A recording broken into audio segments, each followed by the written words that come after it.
All right, hello everyone, and welcome to an episode of Dear Dr. Fantasy. And I am so excited to be talking with my friend Brian today from BellTube. Hello, Brian. How are you? Philip, Dr. Chase, I am fantastic. I feel in some regard I've made it to some point in BookTube to be invited to be on Dear Dr. Fantasy, which is a show I've been watching since I started watching BookTube. So it's really, really great to be here. And when I say it's an honor, I'm not just, blowing smoke. It really is. You've had some outstanding guests on this show. And if I can, be part of that auspicious group, then I'm really excited about it. Oh, well, you definitely are. And we were just talking earlier about how this is sort of the antique version of the chat show on on BookTube because I don't do the live stream version, which is what I think almost everyone does now, the live stream version, when they have those people who have channels who do something like this. Almost everyone else, I'm sure someone will point out to me that there's someone here or there who still does it this way.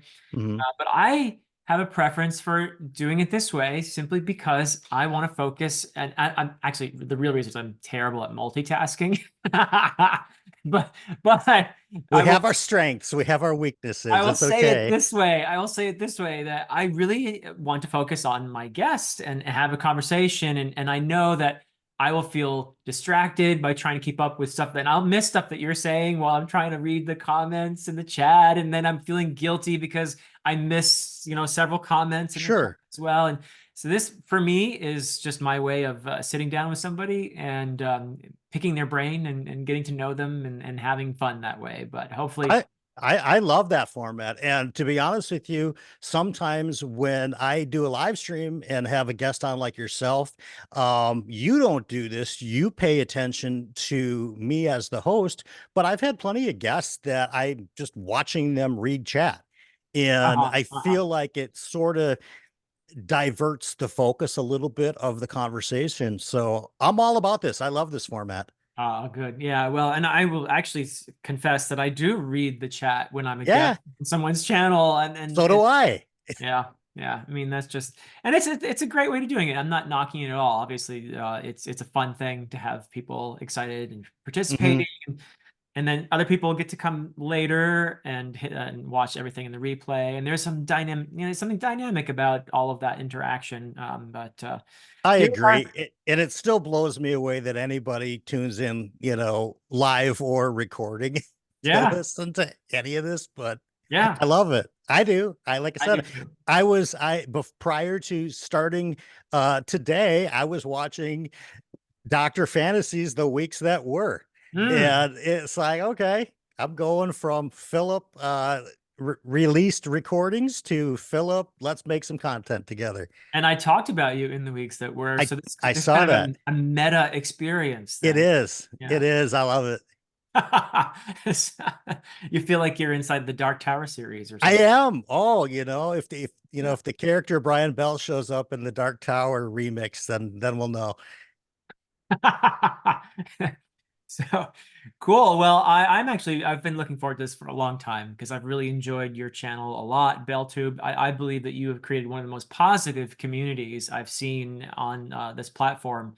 And I've enjoyed your spirit so much in your videos and in your interactions and for whom the bell tolls and all these other activities of yours and your persona. Well, no, I shouldn't say it that way, right? I mean, House guests? how is Rick doing, by the way? Good question. Um, it used to be if I hadn't heard from Rick in 3 or 4 days, we'd start calling around to various hospitals, Yeah. various bars, back alleyways. Now I've kind of let that go about 3 to 4 weeks. He always turns up sooner or later. Yeah, he does Yeah, that. he does. Did you meet him during your nightclub days? Is that how you met Rick initially? Because I I could see him at a nightclub. He absolutely was at the nightclub, but we go back far, far longer than that. Oh, wow. You should have seen Rick Thunder in the height of the 80s when he was on tour. Yeah, that was something pretty special. Wow. Wow. Okay. Well, I'm sure there must be some footage out there somewhere that'll turn up on YouTube. Oh, absolutely. I have to save something, right? I mean, the truth is if I show it now and then I show it again later, he won't remember either way, but I will. So I want to keep the content fresh for all the viewers. Good, good. So, I actually I was wondering because you had a career in the nightclub business Hmm. before the pandemic, and Yeah. pandemic really, I can imagine, hit that particular industry pretty darn hard. Hmm. So, but it is a business where I would imagine you get a lot of insights into people and how they work and what makes us tick. Like reading in a way. I mean, suppose Hmm. books also are a way that you gain insight into people and who we are and how we work. Although, I'm not sure how well the two go together. Have you ever thought of, hey, I could do a nightclub, like library nightclub combo? Yeah.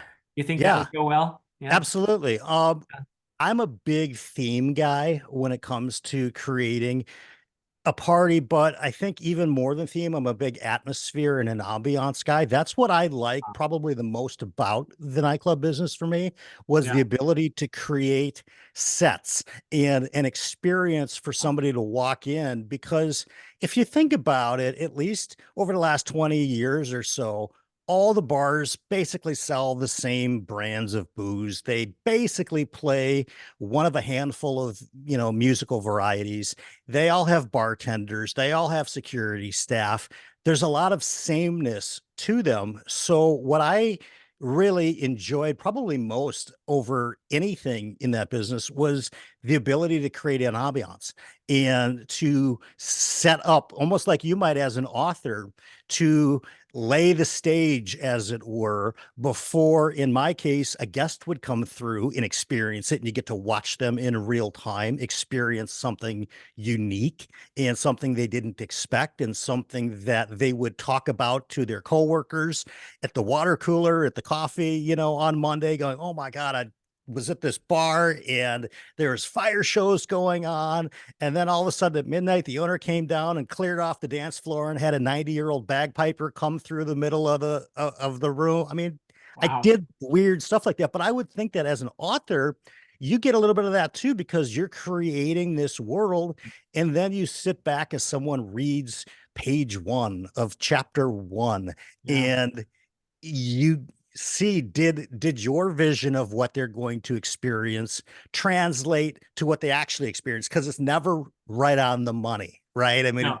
we No. we do our best to try to give them some sense of what we're trying to evoke from them, Yeah. but everybody has a very unique filter because they bring to, whether it be a physical location like a nightclub or a literary work, they bring their own world, their inner world with them, and they have their own lenses in which they experience things.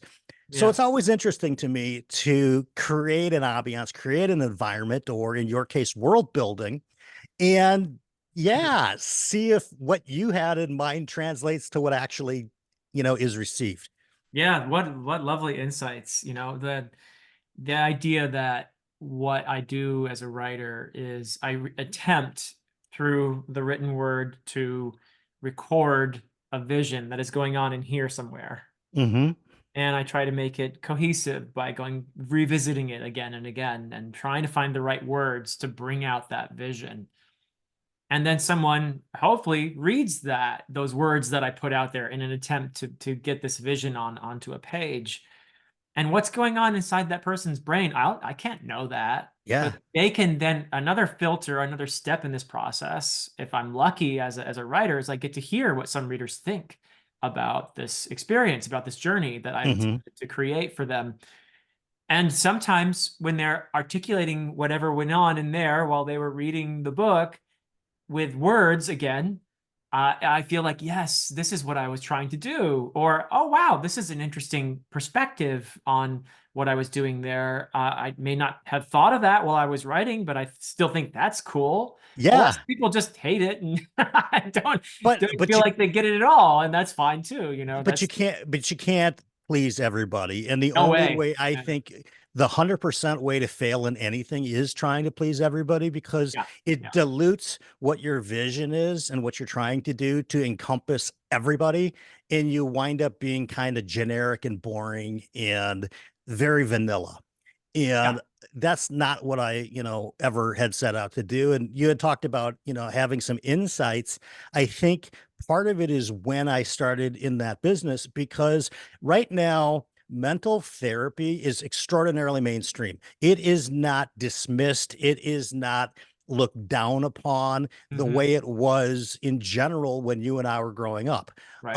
I feel like it's very valid. It's very worthy. It's very important. If you sprain your knee and refuse to go to a doctor out of, embarrassment or whatever, that doesn't make any sense, right? Or if you have a Right. cavity and decided you don't want to go to the dentist because you don't want to tell anybody that you had to ever go to a dentist for a cavity, so half your teeth fall out, who really wins there? So I think in today's world, I love the fact that mental therapy, and emotional therapy and just therapy in general of the mind is so well accepted. But when we were growing up, it really wasn't. And in the bar business, it kind of allows an opportunity for those like me and for those like you that like to listen and engage with other people. There's a reason that people used to say they would sit and talk the bartender's ear off about their home life or their work life, and the bartender was kind of known as this makeshift therapist, even though they're giving them booze, right? Right. So Or perhaps, especially because they are giving. right, and exactly, they could be Yeah. contributing to the outlet of what Yeah. someone's willing to discuss. But I think for me that was a big draw too, because I could get truths out of people that I may not have. Yeah. And I think that that is kind of like a developed superpower of mine. When I know someone's had one or more drinks, I can, I can just see it. I know it when someone's saying something in a certain way. Huh. And it's easier to draw truth, I think, sometimes out of people that way. So Yeah. I don't know. Yeah, And sometimes people feel a need to tell the truth, don't they? absolutely. Yeah. Absolutely. And that tends to be the social lubricant in order for that to happen.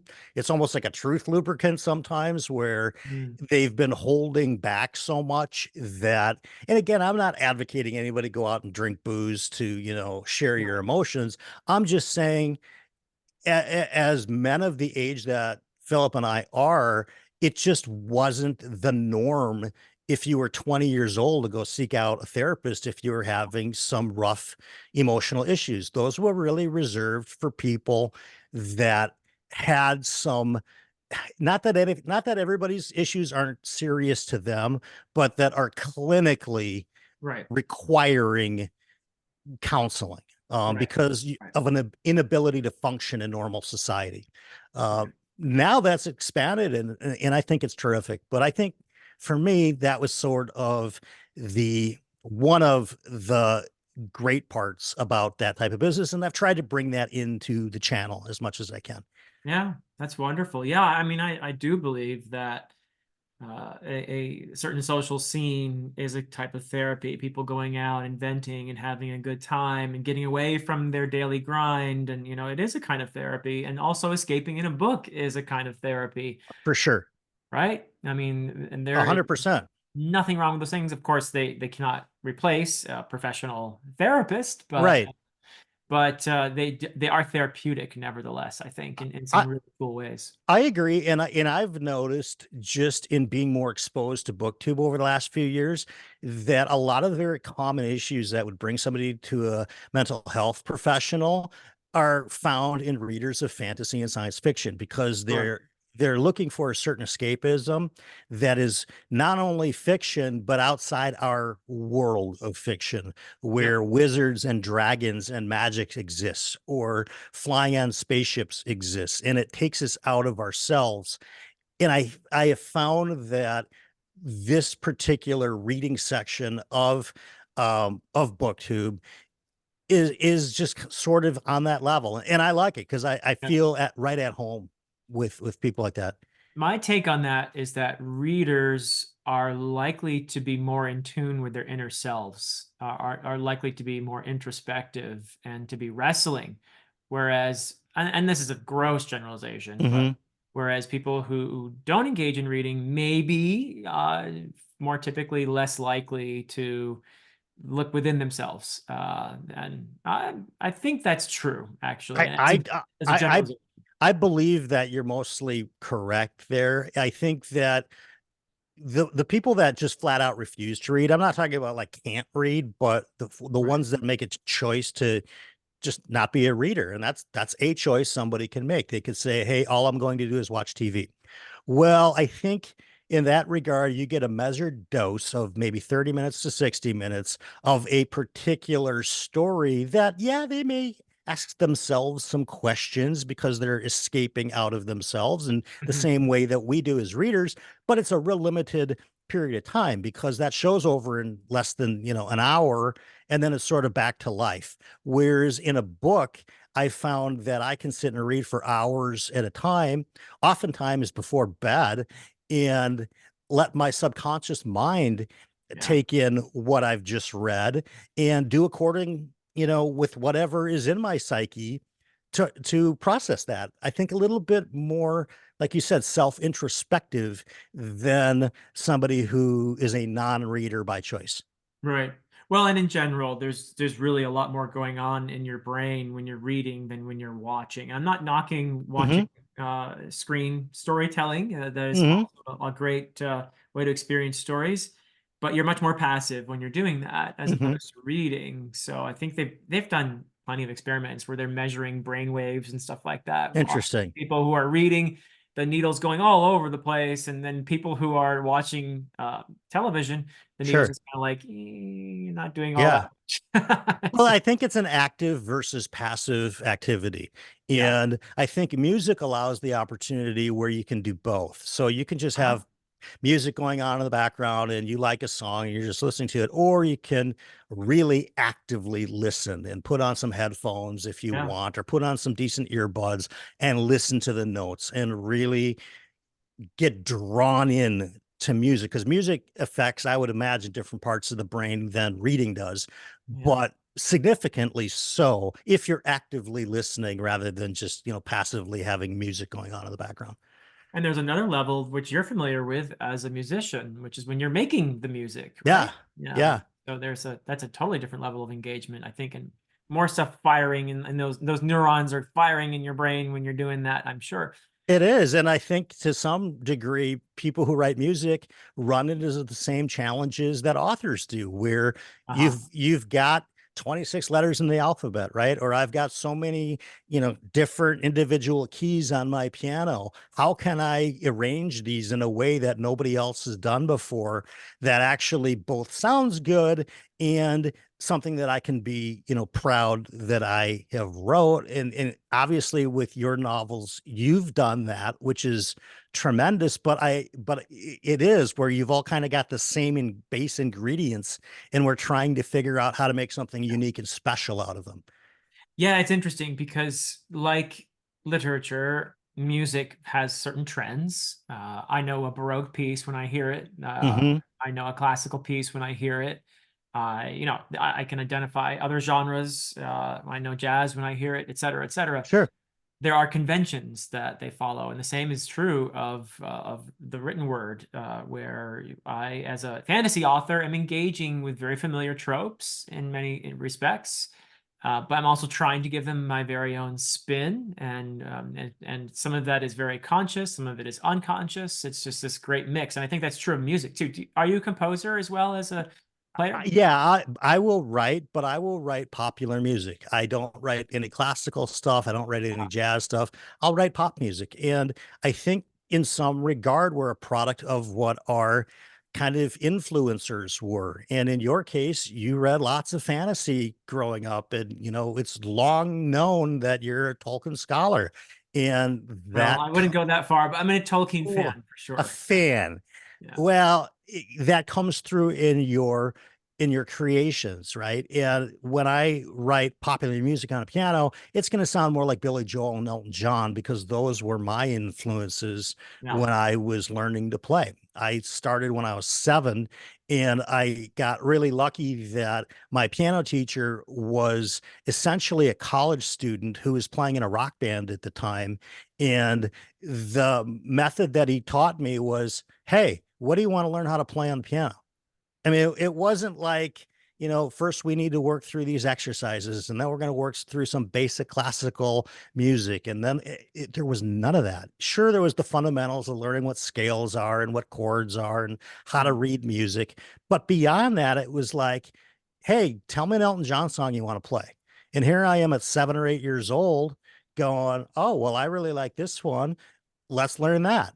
And so that's what we would work on. And so for me, that became a way for me to stay passionate about something that I would not have, because he eventually ended up going to law school out in California and I'm in Wow. Minnesota. So I lost my piano teacher. And so what do my parents do? Well, we should put him into a piano school, outside of normal elementary school, where I just absolutely floundered. Uh-huh. I could care less about the books. I'm sure Josh at Red Fury Books knows exactly what I'm talking about because he saw all those books, and I'm sure your daughter did as well. Playing cello, seeing all the starter books and intermediate level books that are just kind of the mainstream way of music education. Right. I floundered like you couldn't believe. That culminated in, I believe I was supposed to play a recital of some pretty basic classical piece. I looked out into the crowd. Now, who's in the crowd when you're like 12, right? Parents. The parents, right? So I look out, and this is before cell phones. So they weren't looking at their cell phones, but if they had cell phones, they all would be looking at them. And I made a conscious choice. I was about 12. I think I was in 6th grade. And I'm getting there and, put the music up. And I say to myself, these people all look so bored. Screw this. And I decided to play the theme to the Pink Panther instead for my piece, just off the top of my head. And everybody perked up because it was the first song that they actually knew during, this thing. And we're like, oh, cool. I know this one. And of course, right afterwards, the teacher tells my mom, I don't really think there's a place here at the music, school for Brian. He's way off on his own, he's not going to be teachable. That's a pity in a way because there's a sort of inflexibility there. You can't recognize where a kid, where a Correct. kid's passion is. Yeah. Clearly, with music, Yeah. maybe it's not, Brahms or Beethoven or whatever. Right. Yeah. Why There's a lot. not? Why not Yeah. foster that what you can see, or maybe they just don't feel capable It was a bad teacher. of It was a helping you there. teacher. It Yeah, was a teacher that just was very used to, this is what the curriculum is, pretty period. rigid, pretty rigid. Yeah, Yeah, and I didn't fit to that mold, and so see you later, so long. But it hmm, didn't matter. I ended up in bands probably when I was about from 15 all the way through about 25, 26, and all the guys were way older than me in all these bands by at least 5 years. So I got plenty of musical experience from people who had been playing much longer than me. That was great. So all things tend to work out, I think, in a way that they're supposed to. yeah, Um, had I, do I wish that teacher would have said, hey, let's try to figure out some pieces that combine what you like, which is entertaining people, yeah. to the actual skill of why we're learning this piece in the first place. And Absolutely. Yeah. I've always thought if I didn't do music or some kind of a sales or whatever, my probably profession would have been teaching, because Mm. I like finding ways to get through to people to help them accomplish something that they want to accomplish in a way that gets them excited to do it, and not just, like you said, rigid. This is, you want to go from A to B, here's exactly how you do it. Yeah. Yeah. Yeah, I never went through anything that um I would say comprehensive myself in terms of music. I dabbled in a few instruments. I played piano when I was a kid and guitar when I was in college and etc. But I did get to see particularly my older daughter. Both daughters play the cello. My older daughter went to the Juilliard Hmm. pre-college programs, which is very, very serious, obviously, Right. and it's a very demanding program, classically oriented. And I watched her subsequently have a short period, and she continued all through university. She was and eventually first chair at Princeton University and the cello section of the orchestra there, which is first class Wow. university orchestra. Right. Right. But I did see her subsequently kind of go through this period of figuring out, okay, what do I want to do with this? I have this passion. I don't really feel fulfilled engaging with it in the way that I've been trained all these years. Hmm. And I've watched her go out on her own now and do gigs at bars and nightclubs in the It's city, awesome. New York Yeah. City, do very creative stuff on her own. Absolutely. Absolutely. And she is part of an orchestra that plays a more traditional classical Sure. repertoire as well. So she's kept at it, but she's sort of defining herself in a way that I think feels much more free for her, Hmm. very liberating and creative.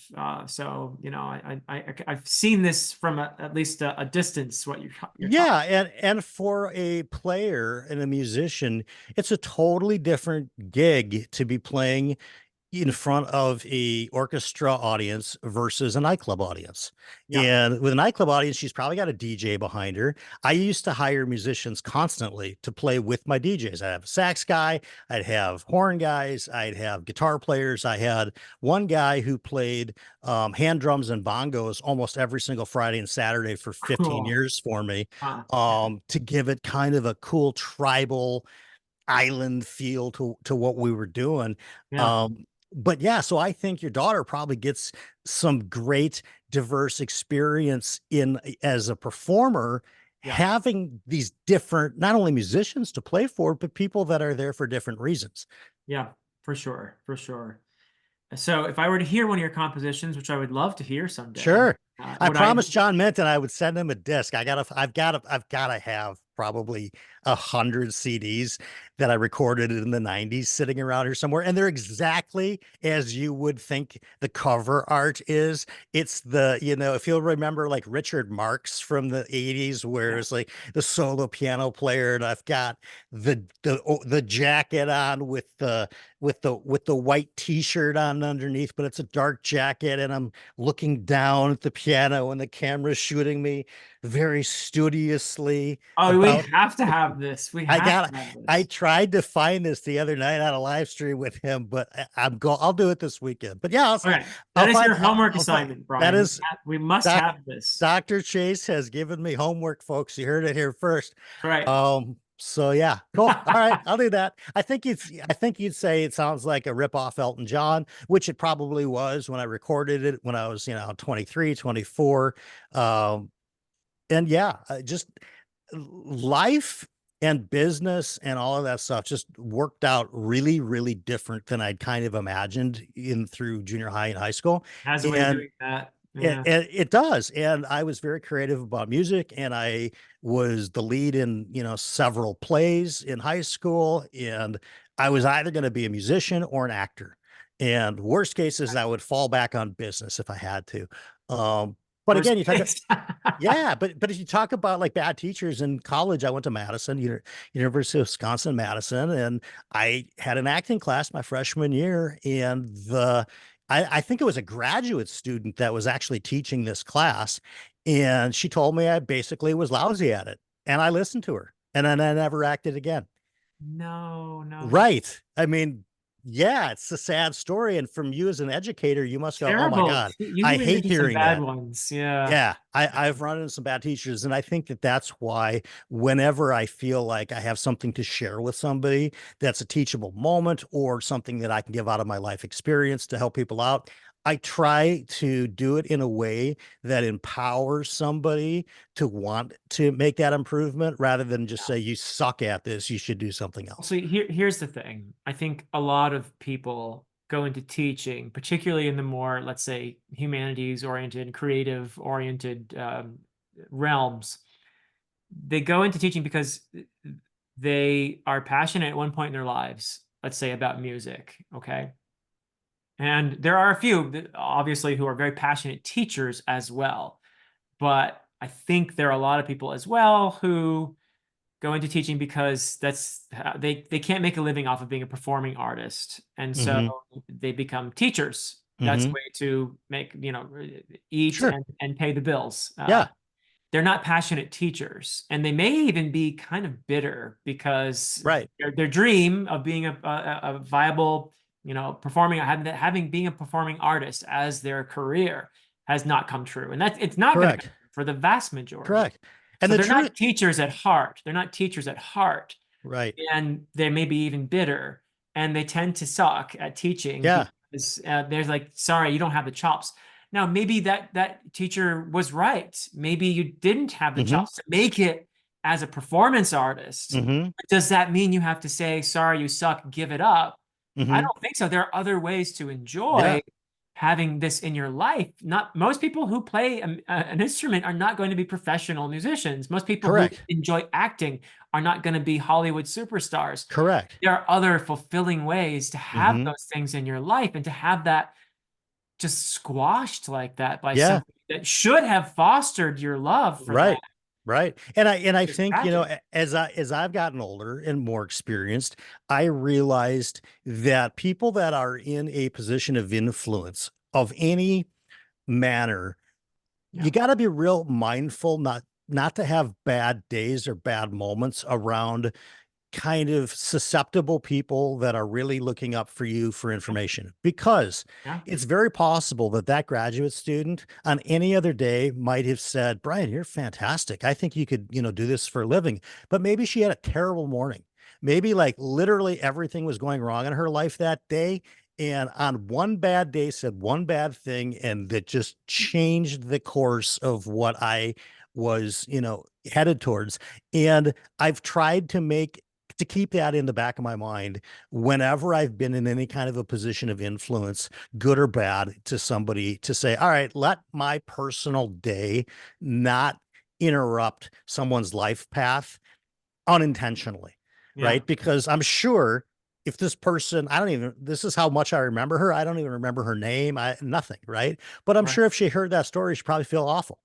Probably. So, But yeah. you're absolutely right about people in positions like that. Back when they could do experiments like this on kids, Hmm. nowadays you can't do this sort of thing. Right. You Damn know, it. back Why in the can't we? Yeah. 60s, Yeah. 70s, and when they would do psychological experiments. I've heard about these experiments. You probably heard of a lot of them too if you took a psychology class in Sure. Oh, college. absolutely. Had to. Yeah. There was one that I remember where they went to elementary school teachers, and they said to, they being the researchers, they said to them, okay, we'd like to give your students a test, and this test is going to predict how successful they are in life. Is the 99% accuracy rate. Sure. This is, it even doesn't matter how they're doing right now, but this test will tell us basically who the winners are going to be down the road, and who are, and the whole test was just bogus. It was Right. made up nonsense garbage, like most tests in my opinion. Sure. But so they didn't tell the teachers that, though. The real subject of the experiment was the teacher, Oh, gosh. because yeah, Yeah. you know where this is going. So Yeah. afterwards, they just randomly picked some kids. Some of them may have been actually poor students at that point, but they randomly picked a bunch of kids, and they said to the teacher, "Okay, we're not going to tell the kids the results, but we're going to tell you, just so you know. Yeah. These are the gifted ones. Yeah. These are the gifted ones. Watch, Yeah. they're going to be brilliant. They're going to flower, and here are the Yeah. ones who are just going to. I'm sorry, these are going to flounder. They're not going to do well." Yeah. And guess what happened? That's probably self-fulfilling prophecy. The teachers started paying attention to those kids that Yeah. were said to be the future geniuses of the world. Hey, Yeah. great job, Mary. This is fantastic work. Keep it up, or just encouraging them in whatever way. Whereas the other kids who were singled out as being the ultimate losers were Sure. basically, that's good enough for you, Bobby. Okay, Right. and they let them languish. And sure enough, at the end of the school year, guess who had the better grades? It was very Absolutely. much a self-fulfilling prophecy. Yeah. Absolutely. I was one of those kids that got thrown into the gifted category really, really early on. Yep. And um it was weird because I happened to have some teachers that were unlike the ones that you just used in the example, where they would pay extra attention to them and whatever. I was more of an annoyance. Where I was interrupting. I would, get all the best marks in the world except for self-control. There'd be like a giant circle. You can go back and look at every report card I had from the time I was in first grade, and there'd be like a red mark, triple, circled, cannot, needs help with self-control. Because I was bored in school. And, Yeah. Oh, yeah. truth be told, my parents probably should have let me skip a grade or two, but I was also physically statured. I was very, very small kid. And I think Uh-huh. socially it would have been very awkward for me. Already as it was, I was the smallest in my class Uh-huh. physically. I think to throw me in, a grade or two ahead in elementary school would have been probably to the detriment of the emotional and social sides of It's a things. tricky balance. Yeah. Yeah. So, but yeah, I was so bored. Oh my God. Elementary school. It's probably where I started reading fantasy. And it is where I started reading fantasy books Yeah. because that's all I did. Yeah. Yeah. Yeah, yeah, I was a bit like that myself, bit of a mischief. And I was more of actually this may shock you, but I was more of a little jock I love it. up until the point I got glasses in third grade, and suddenly I was smart for some reason. Isn't that amazing how they pigeonhole you back then? If you had glasses, you were the smart one. Yeah, yeah, yeah. So suddenly I thought, oh, okay, well, maybe I should try to be smart then. And It's just because that was the stereotype, right? Because on TV or in yeah, cartoons, the smart scientist always had the glasses always or had glasses. Yeah, that's right. yep. Interesting. So, yeah, I take them off now and I immediately lose IQ points. It's amazing. Right. Unless, although you do get point of emphasis points when make a quick gesture to remove those Oh, glasses yes. into the camp. There you go. Exactly. You've seen it right there, folks. You chew on one of the Right. It's that mhm. point of emphasis factor that a glasses wearer can pull out of their It's a prop. toolbox. It's a Yeah, prop. absolutely. But it can get accomplished, if it's done with some dramatic flair. Absolutely. Yeah. Well, I can't do it too often because I would be banging into walls and Right. stuff. Well, you That's save them up, right? right. You That's save them right. for the big episodes. Speaking of props and acting, you mentioned earlier, I also was an actor in high school. I was one of the Cool. drama kids as well. Yeah, did it all through high school. Did not continue after high school, but I enjoyed it a lot. Those are my most powerful memories from high school are being on the stage, actually. Yeah. I, Even I more than I ran cross country, I did track and field. But for some reason, for years, the if I had dreams about high school, it was always the drama. It was always the the play. drama stuff. Yeah. For me, it was I kind of got along with everybody. So I was in the drama side. I was in the math kind of club stuff. I was a Yeah, state champion debater, and there was a group called Declamation, I could see that. Yeah. and I was every weekend on a Saturday getting bussed to some other school to be in either a debate competition, but more than not, they were more performance based declamatory events where I've Mhm. got all the trophies from the competitions, but I was also a high school gymnast and I was a varsity gymnast for that stuff. So, Cool. Yeah. and I was in a rock band with people that had already way past graduated high school. So I was playing gigs in bars when I was 16 years old. And yeah, Nice. lots of different groups. Making you the well-rounded person you are today. I don't know, a little bit. I'm okay at a little bit of a lot of things. And somewhere along the line, during all of this, you were also reading. So it's Yeah, probably time for my standard question here on Dear Dr. Fantasy, I think. So let's go for it. Going on the theory that you are what you read, Brian, what have been some of the formative reads of your life, some of the stories that you consider to be part of who you are to this day, up until the present? sure. I would say that they had this thing in fourth grade and it was called junior grade books. And I don't know if they had that where you went, but with me, they did. And they were kind of like edited down versions of Charles Dickens and things like that. And honestly, I was so bored. I did not care about any of these junior grade books. But our library had a few books that were fantasy. And I'm talking about the school library. Yep. And one of them was called The Big Joke Game, and it was by an author named Scott Corbett.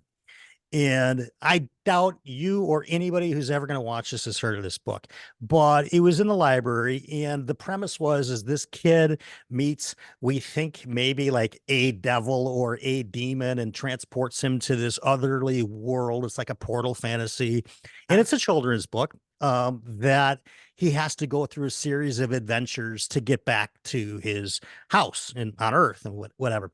And I remember very well, I remember very little about the book itself, but back in those days when you would check out a book at the library, at least at our school library, you had to sign your name inside the book itself. There was like this little Oh yeah. card Oh yeah, that we you did that. Yeah. would sign in the date.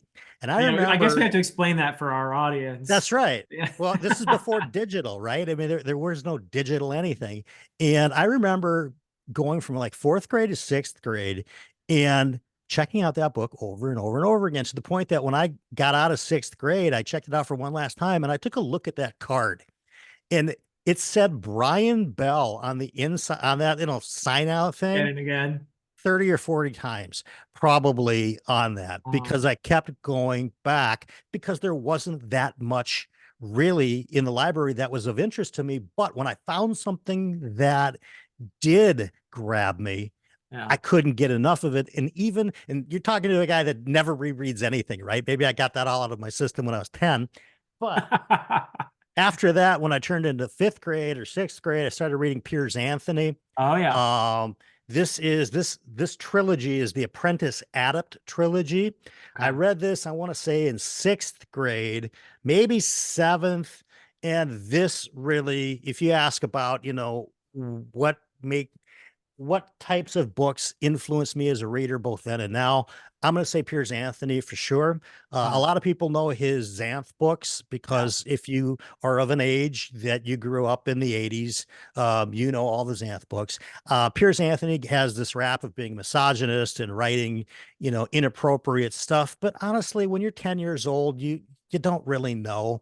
Hmm. And it wasn't something on top of mind for me. But I was reading this series about this guy who lives in this science fiction world and finds out that there's kind of like this other dimension where everybody has one of themselves in this other land, but instead of it being ruled by science, it's ruled by magic. And his counterpart Wow. on the fantasy realm has been murdered. And his counterpart, he is a world champion at these games, these kind of math and science and techno Okay. games that he plays, and he's a jockey, and he's a world champion. His counterpart in the fantasy world was one of a handful of essentially wizards who were controlling that realm. His counterpart's been murdered. It gives him the ability to go back and forth between the worlds Hmm. and both solve that murder and figure out how to sort of integrate these two worlds together. Wow. And it was very, very formative for me because Huh. that that basically set the launching pad for essentially an all fantasy and all science fiction um, runway, so to speak, for me to take off in my reading, Yeah. because I never really read a lot of literary fiction. It didn't interest me. I've probably read To Kill a Mockingbird 3 times. It was all in English class in seventh grade, seventh grade, eighth grade, and ninth grade. I had different schools. They moved me Oh around. no. Well, they moved me around because they were like, Brian should be acing everything, and he's so bored. He's just not even showing up. He's not reading anything. He's 3.0ing everything just out of guesswork. And I think my parents got frustrated with that because they were Oh. like, this is a travesty. I know And those students. I know yeah, they really put me talented and bored, and it's bored. yeah. Yeah. Yeah. And I found out at an early age that if I'm bored with something, I'll do all right at it. But I won't hit peak level because I just don't care enough. But if I'm excited about something, I'm Right. hard to beat. And that's like with chemistry, I was very excited about that.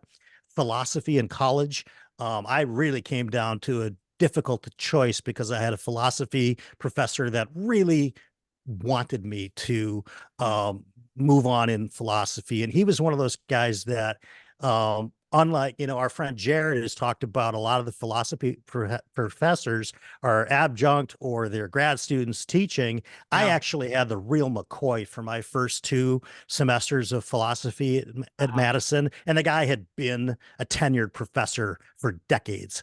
And he Uh, took an absolute interest in me and really made a push for me to get my undergrad in philosophy. I yeah. went a totally different direction, went and got a business degree instead at the School of Business in Madison. Uh, Um, so, oh well, but I found that out about myself. And for reading fantasy specifically, there was nothing too challenging at that point. Whatever it was going to be, it didn't matter. I knew I had the mind to comprehend it. I knew I had the passion to engage with the material.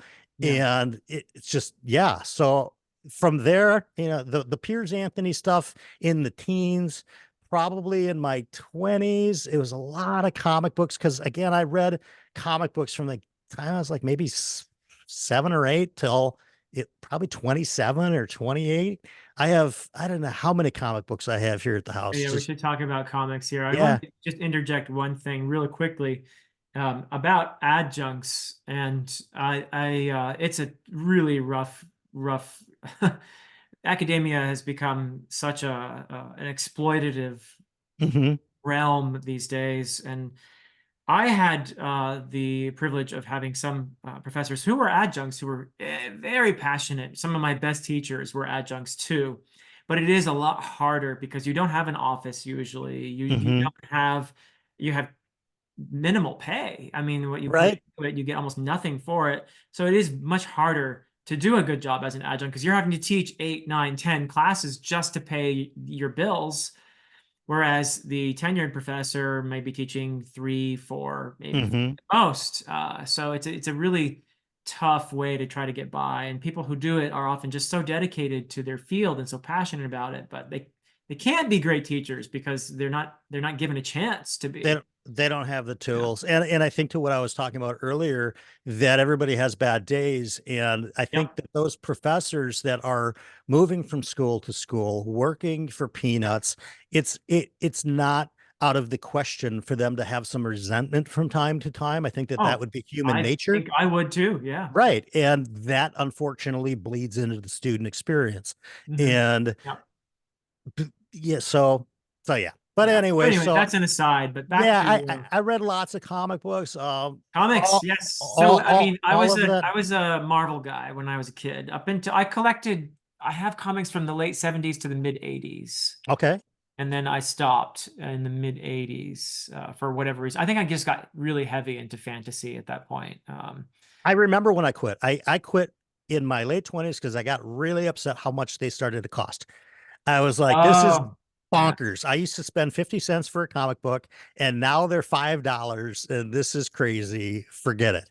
Um, yeah, I think I just got, pushed out of the market, that way. And you'd think at 29, you'd have ample resources to go buy whatever comic books you want. But I think it was just more of a thing for me going, why is this $5? I can go buy a book for $5. yeah. And Wow. of course, I didn't, I greatly and unjustifiably discounted the work that goes into comics, both with writing and Right. drawing and inking and the Yeah, business side of it to publish it and all of that. So, yeah, but I didn't care about that. I knew that if Spider-Man cost me $5 and I was going to read that thing in 10 minutes versus going to B. Dalton and buying a book for $5, that's going to get me 10 hours of reading.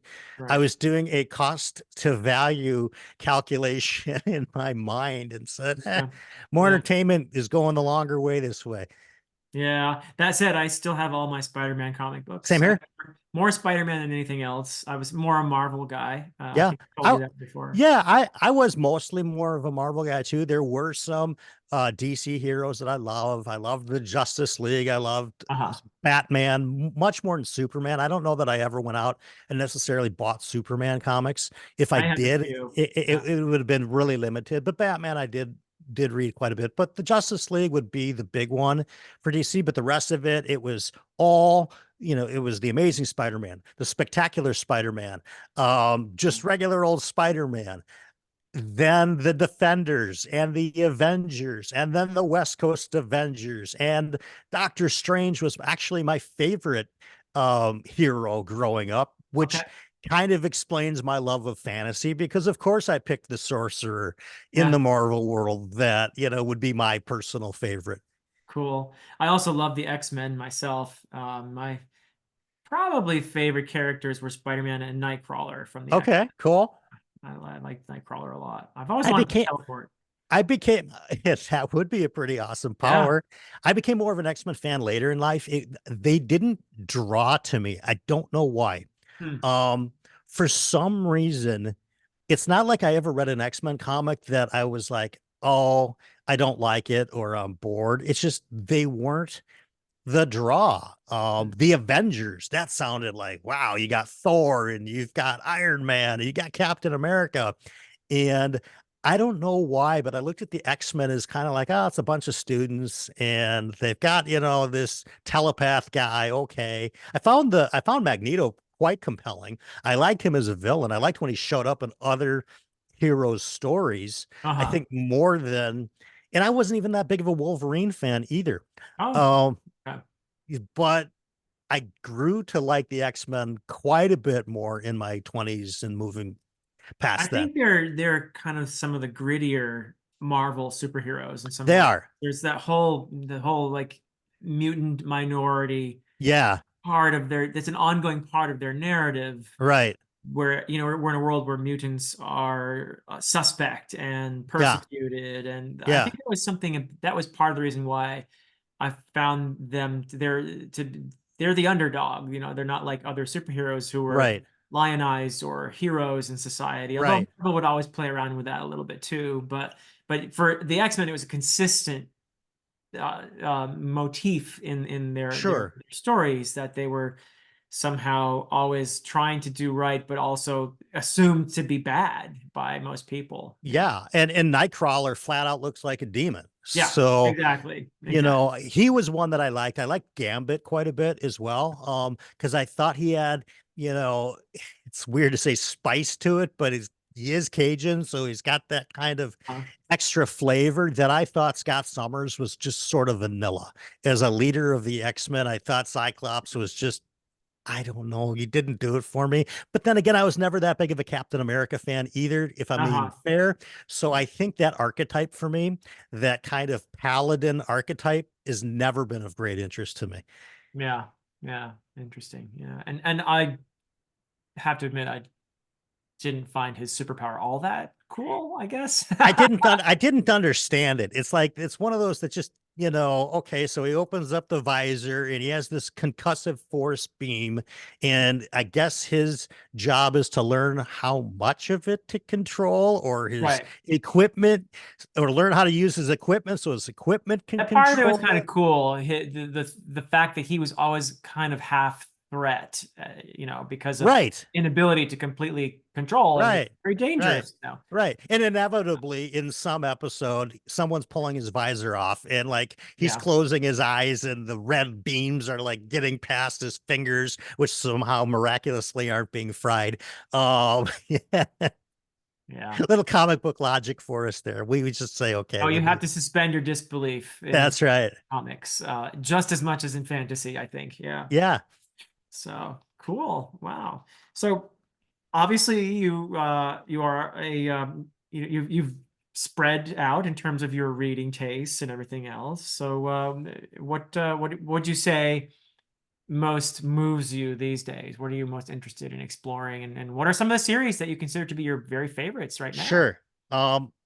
Yeah. So when I did my best fantasy list of my top series last year, and I'm going to do that again at the end of this year because I think in watching some BookTube and I've heard some rationale for why other people put certain series where they do, and Yeah. I'm usually pretty open to being open minded, and if they have a salient point that I hadn't considered, it might move something up or down my own list as I kind of think about it in a different light. But generally speaking, things that are deep character studies tend to do well for me. So Realm of the Of the Elderlings, Elderlings. yeah, showed up at the top of my list. Yeah.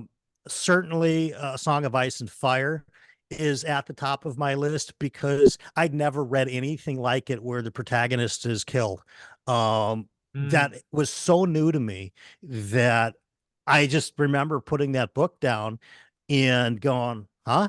You can do that? You can have a story that's largely centered around. I think it's pretty clear who, if we're going to call anybody the good guy or the hero in right, a Game of Thrones, it's Eddard Stark. right. And I didn't even believe it. Like when I was reading that book, I was like, oh, they faked it out somehow. They have a Uh-huh. doppelganger, there's a mask hanging or whatever. And I was very new to George R. R. Martin. Now, of course, we're the best of friends, as you've probably seen And from he's my always videos. calling you He's and calling, when you're I the trying to calls. film. And it's like you guys only see, the minor calls. It's the 4 a.m. ones when I'm not filming that just, Oh, wow. yeah, and to be honest with you, some of it's tinfoil hat stuff, but we'll go into that on another time. But so A Song of Ice and Fire is a big one for me. I also really love works that take me on a reading experience beyond just the story itself. And I think you and I have talked about my love for the meta experience of reading. And I think the first time I brought it up was during when I was talking about the Wheel of Time with somebody and the dreaded slog and oh, how do you Uh-huh. get through these 4 books of slogginess? And I said, well, in every great hero's journey adventure, we are requiring that hero to go through some pretty down times and some literal slogs, and maybe they go through a bog, or maybe they're going through the underbelly of a mountain which they shouldn't be, or Yeah. whatever it is. And I looked at those books as I'm going on a sloggy journey along with these characters. I'm just experiencing it instead of being in a gross bog with mosquitoes everywhere and getting those mud suckers and the leeches and all of that. Yeah. I'm going through it kind of mentally with the material, knowing, and the nice part is I read The Wheel of Time when it was done, and I did too. knowing that Knife of Dreams was coming out and or that it was already done and people had given it glowing reviews. And I remember reading Knife of Dreams almost like high five. I was during the pandemic and I was like high fiving nobody over here because I was like, yes, finally the Wheel of Time is good again. I'm excited. Yeah. But those are big ones. But I like books that stretch my mind in ways that otherwise they may not be. And film to me has never been a great outlet for that because it kind of Oh, goes by very quickly. uh-huh. And there are films that will stretch your mind, but not like a book where you can quite literally close the book and think about what you just read for a couple of hours and Yeah, then go back and pick up where you left off. And I think in terms of stretching my mind books, Book of the New Sun is a really big one for me. sure. The Dark Tower series is one of my all-time. It's a top 10. It's the top 5 favorite series of mine Yeah, because my mind was stretched in different ways than books generally do, and I like those kinds of experiences, even if sometimes I don't love the material itself. And that's what you and I were talking about the Vanished Birds the other night. yeah, Um, that's similar in that regard, where I like things that kind of force me out of my reading comfort zone. I like that. And Yeah, even if I'm not a giant fan of the characters or I'm not a giant fan of how the story resolves, right. I like the fact that these words on a page can alter my brain in ways to to allow me to think of things in ways that I otherwise would not have. Yeah, And I think there's huge benefit to these genres that you don't always get in literary fiction because sure. some of this requires the extraordinary. It requires us to think about, if you're reading Sun Eater, what would it be like to live 1,000 years? We don't explore that very much in literary fiction, certainly not in nonfiction.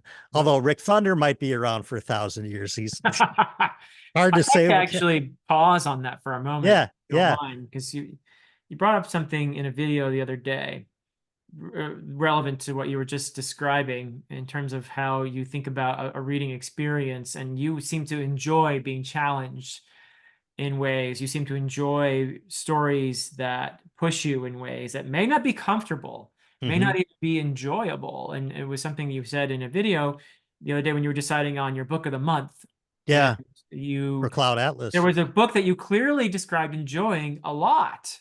Yeah. And up to the point where you were going to say, here's my book of the month, I was thinking that has to be it because it's the only one that he enjoyed, Right. Exactly. you know? And, but then you got to the point where you're going to say, and here's my book of the month. And you said, no, it's not this, although I really enjoyed it the most. Yeah. It's Cloud Atlas Yeah. because it pushed me in ways, it challenged me in ways. And Hmm. I respect that so much Thank because you.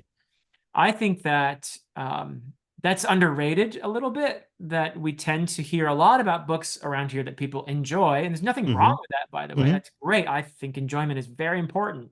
Absolutely. But I also think that other reasons for reading tend to be overlooked perhaps a little bit Hmm. in that being challenged, having your mind changed about some perception that you've carried Hmm. around with you for your whole life. It's not comfortable, it's not enjoyable, but it's Right. important though, isn't it? And those Yeah. kind of reads that challenge us can sometimes be, I would say, every bit as important, maybe even more than the I, books that just I, confirm our I, already our biases. You know what I'm saying? yeah, I think they are. I think they also are. They are also more long lasting.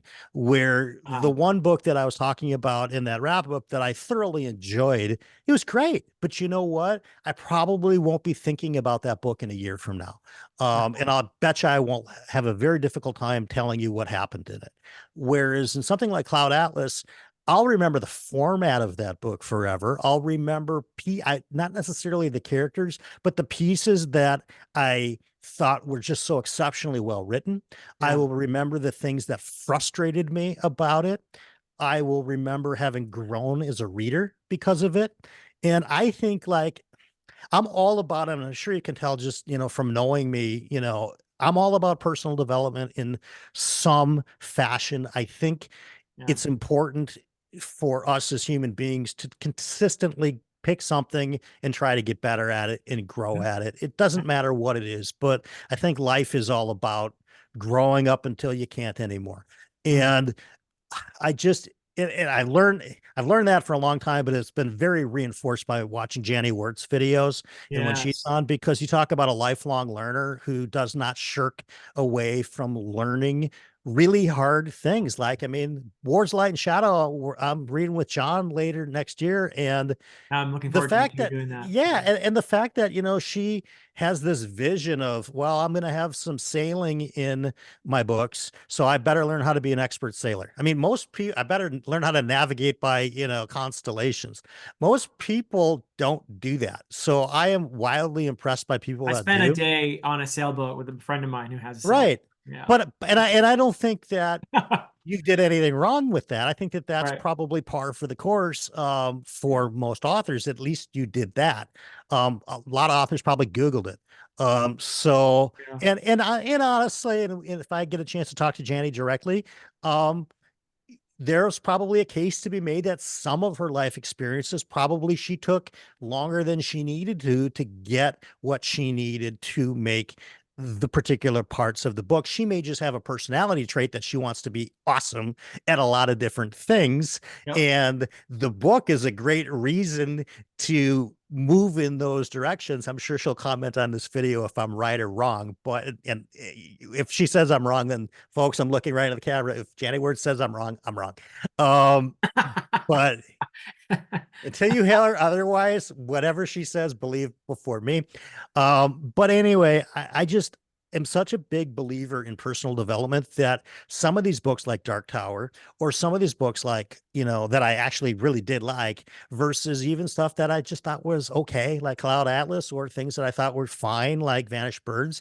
I know as a reader, I got better at reading, because that's one kind of literary hurdle that, for one, I can feel some self-accomplishment over. I think a lot of readers don't give themselves credit for reading books, whether it be, hey, I read a trilogy and I have not read a trilogy before. And I don't know why, but they don't give themselves credit for reading a story and keeping characters and their own motivations in their minds, because for the most part, we live in a very we live in a society that tends to get us to think about ourselves mostly and Uh-huh. not about other people. And if you read a trilogy, that means you've spent time with probably, a handful of characters that you've gotten to know pretty well, that after, say, book three, and if I use your trilogy as an example, I Mm, have a pretty good understanding of what Dayraven might do in any given situation. I have a pretty good understanding of what Sakura might do in a different situation, because I'm not, and none of that has to do with what Brian Bell would do. And I think that reading is something to be celebrated and a skill that can be improved on. And that's why I'm a big proponent and why I love reading some of these more difficult books, because I know I'm getting better at them. I don't know that I'm ever going to be as good at analyzing stories as Philip or AP or any Bridger or any of these guys that really have developed, a skill level from years of dedication to the craft of analyzing stories and getting it. But I can tell you one thing, I know right now I'm better at it than I was a year ago. mm, Um, for sure, because I believe you are who you become, who you hang around. And just in hanging around your channel, hanging around AP's channel, hanging around, Jimmy Nuts is another one that reads tough stuff. Um, mm. I don't know that he necessarily loves all the tough material that he reads, but he's in it to grow Right, as a reader. right. So those are ones I hope I answered your question in my usual 100,000 word exposition I info don't dump. even remember the question. So, Right? yeah, well, I And love that's a what you fact. said. Yeah. That's a fact. I love what you said. I mean, what I hear you saying is that you are here to grow, Hmm. and you're also here in your experience of reading to understand other people, to develop empathy, I think these are just some of the very best reasons for engaging in stories. And what better way to do it on a platform like this where we can talk with other people, and Hmm. I can read a book by someone like Jenny Wirtz, who has so many deep insights and has so many things to teach me, and so many just wonderful spiritual lessons about life, and that will broaden me and make me a better person. And then I can talk about that book with Joanna and Hmm. AP and get even more from the experience, because Right. they're going to see things that I didn't see. They're going to pick up stuff that I didn't notice, and they're going to add to my experience. So it's just I don't think there's a better thing that I could be doing with my life than I totally agree. And I would say to anybody who's watching, although I doubt, or I would think that fewer of the people that watch Dear Dr. Fantasy are very casual readers, but I do think that there is something to be said for the very casual reader, because at least you're oh still yeah, reading a book. oh yeah. You are making a conscious choice to pick up a piece of literature. Doesn't really matter to me what genre it is, and you are reading it. That's time you're not watching I'm a TV. It's casual reader time. sometimes too. Look, my next Yeah. book, I'm reading R. Scott Baker right now, which is not Right. casual, Right. but my book after that is going to be a Dresden Files book. Awesome. My book Awesome. after that is going to be a Bound in the Broken book, and Yeah, those are much more page turners than what I'm reading right they are. And it's funny because I saw in your video today you held up um of Warren Ruin, I think you had now. held up. That it's a big And book. it's big, but it reads so fast. That's what I'm thinking. Yeah, You will.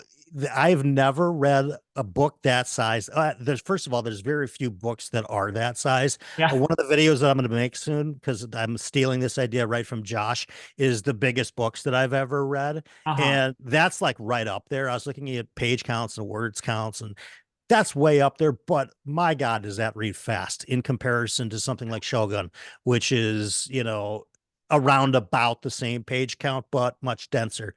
Yeah. Same with, when I look at the Wars of Light and Shadow, which are sitting up on my bookshelves. Yeah, those They are do going not to read be, fast. They do not read fast. I cannot read them fast. I wouldn't want to, because No, I it would think be a terrible waste if you tried to read. right. And I think that the author's been very clear that they're intended to be read at a measured pace and when you have focus. And that is, if you ask, why am I waiting to do it with John? Why don't I just get going on it now? It's basically because I'm listening to what the author's told me. and whether it be me directly or whether it be on another BookTube show, saying this is a very um, intentionally paced book. And to read it any otherwise is to sort of don't bother reading the book. If you're just reading to You'll miss a blast, lot. You won't get yeah, the full experience. yeah, and then why read it, right? I mean, there's other books to blast through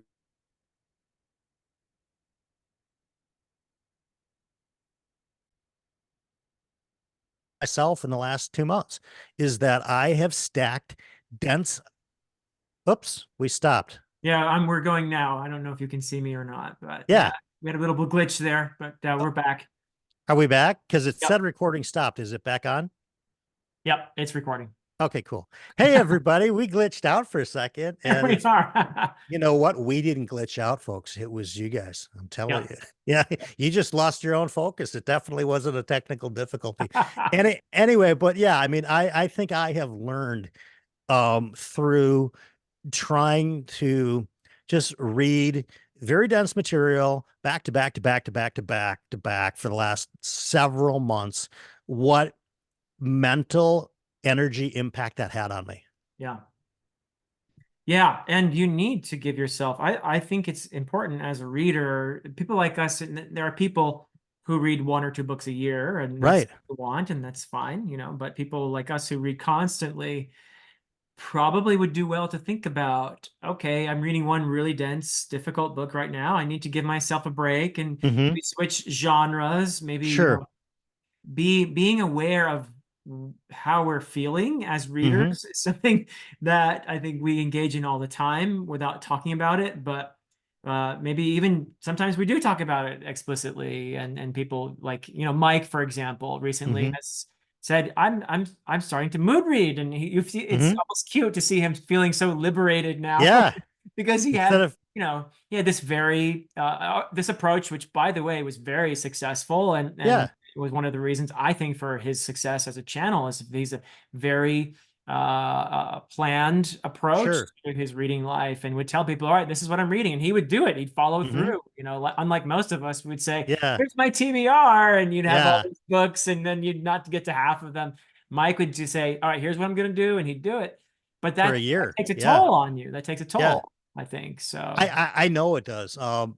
And for me, what I've really had to do is look at reading like weightlifting because I've weightlifted my whole life in the Yeah. gym. You couldn't tell it now because I'm at my all-time worst, but starting again. I started last week, so I'll be back to it. Good, But good. I've never really considered reading like weightlifting. And I decided I needed to do that because nobody in their right mind that knows anything about weightlifting would show up 7 days a week and do heavy chest workouts every single day and expect success. You wouldn't. You would need to let those chest pectoral muscles relax and regrow and do whatever the body needs to do. And I don't know why, but I've not been able to correlate that to my brain muscle Yeah. where I'll read difficult stuff and don't evaluate it like a weightlifting, workout where I absolutely physically am required to read something far lighter weight than what I just did for fear of, Yeah. brain fatigue. Yeah. You got to And give your brain a leg day and I right. day and That yeah. that's absolutely right. And it's not until the last 60 days that I've actually, I mean, as old as I am, which is like the dinosaurs in me were hanging out in book club. The original Illuminati was like a T-Rex, a Triceratops. I threw in Alan's favorite dinosaur. I think he likes Triceratops. Anyway, uh, Okay, good. but yeah, it took me this long in life. And that's talk about like always being open to learning and never thinking that you know everything. I've been reading my entire life. We've talked about that. And it's only in the last 2 months that I've figured out, wait a minute. Um, Heavy books are like heavy weights and they need to be treated as such, or you're going to have serious brain fatigue. Sometimes And they are literally heavyweights. right, they are, they are, they are. And I'm finding that I like having a good mix. Like I love the fact that you're reading, I think Deadbeat next, Yeah, yeah. for Harry Dresden. It's perfect. But it's not like so simple reading that requires no thought at all, because then I Right. don't think that that series would be as popular or as valid and worthy as the Dresden Files are. It is a top 10 favorite series of mine. Yeah. Um, so I don't discount it that it's not, but it's certainly not the Book of the New Sun. It's certainly not Cloud Atlas. It's definitely not a Janny Wirtz book. So I'm glad you're reading it because I know you're going to have a blast with Yep. it. And when Yep. you get current, I'm telling you, when you get to the same note that the rest of us are all on with the Right. Dresden Files, you're going to really be wondering, where's this going? Because none of us really know right now. Oh, interesting. Okay. Yeah. Cool. And Cool. it's an exciting time to be a Dresden Files fan, because I'm sure you've already noticed that it starts fairly narrow in scope with the Yeah. first few entries in the It's a book. monster of the day kind of thing. Yeah. It kind of is, yeah. But it's been so long since I've read all these books, but each book after a while seems to open up to more characters and more geographies, whether they're on Earth or otherwise, and they don't go away. It just becomes an ever expanding cast. And by the Mm. time you're current in the Dresden Files, we're talking about a pretty big amount of world, and it's exciting and it's fun because Yeah. there's a lot of characters besides Harry to be rooting for. Well, one thing I've learned on this platform is to listen to people who are fans of a Hmm. series. And I've gotten the consistent message that Dresden Files is a series that maybe it starts out with Monster of the Week Hmm. kind of thing without a ton of depth, but it gets more and more vast, and there's more and more to these characters, and it opens up into something entirely bigger and different, and much more.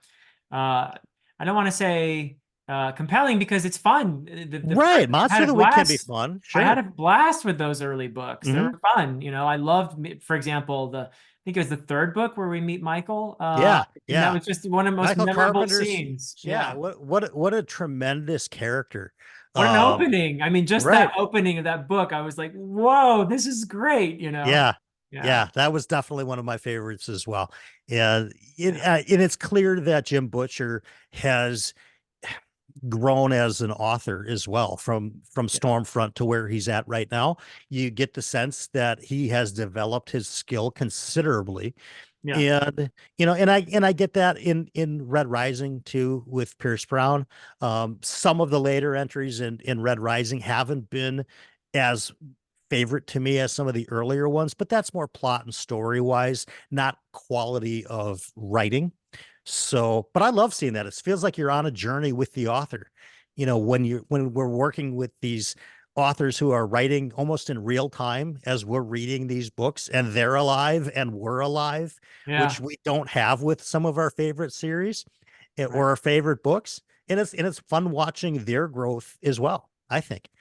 Oh, I completely agree. It is really a new element of the reader-writer relationship that is still, I think, being understood because the internet is such a relatively recent thing, and social media and all of this, and still kind of figuring out the etiquette. Here on BookTube, we've had a Hmm. few controversies over the Sure. last few years about, well, should an author leave a comment, on a discussion of their book or not, Right. that kind of thing. And I'm very comfortable with authors who come in and leave a comment and say, "Hey, thank you for reading my book. That's great."